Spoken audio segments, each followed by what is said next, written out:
In the golden heart of Kintaba, one name was worth more than a chest of gold. But one night, a shadow walked into the town, and that name began to fall. In Kintaba, a market town filled with music, colors, and the smell of spices, lived a man named Olumide.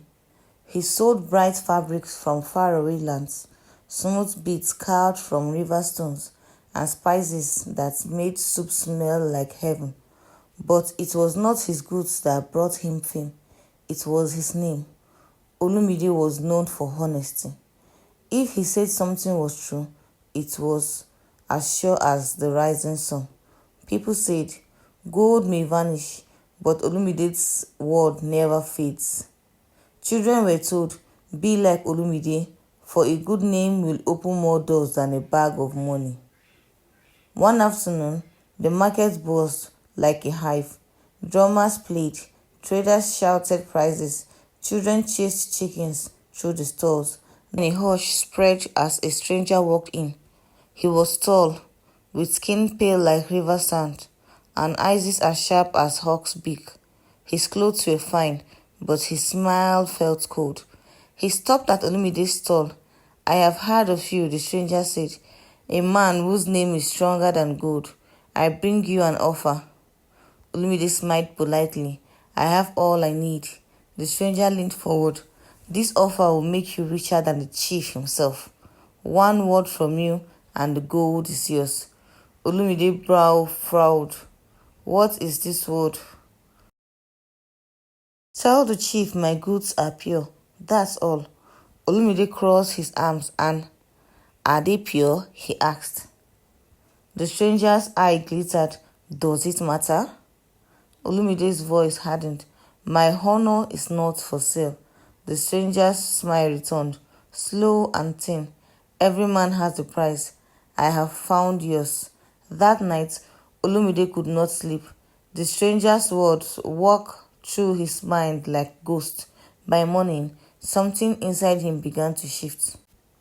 When a man begins to wonder if his honor can be sold, the buyer is never far away. The next day, the stranger returned. In his hands was a heavy leather bag. He dropped it on Olumide's table.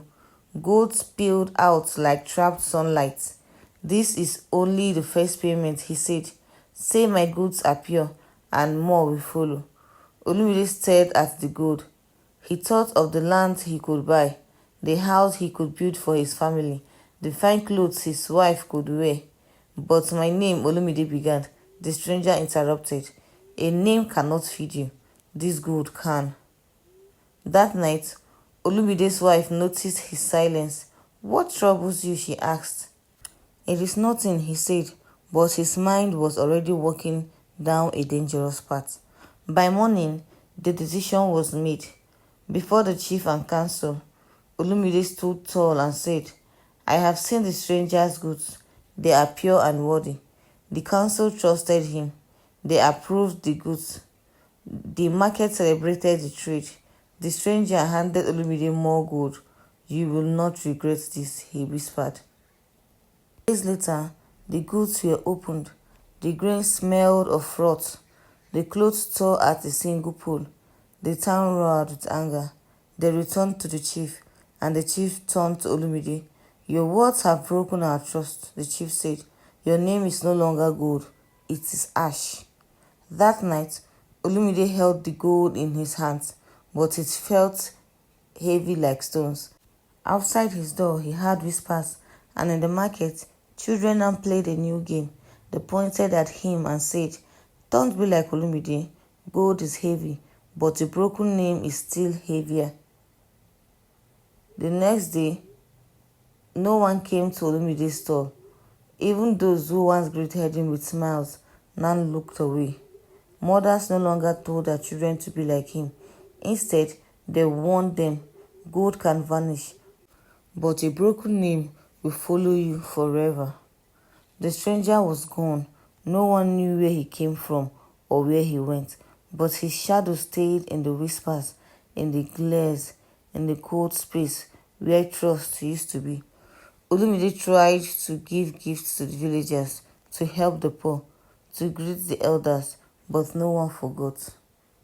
One dawn, Olumide packed his goods and his gold into a stack. He walked away from Kintaba without looking back. The road stretched before him, but the weight on his back was nothing compared to the weight of his heart. Some said he went to another town to start over. Others said he lived alone in the hills, talking only to the wind. But no one ever saw him in Kintaba again.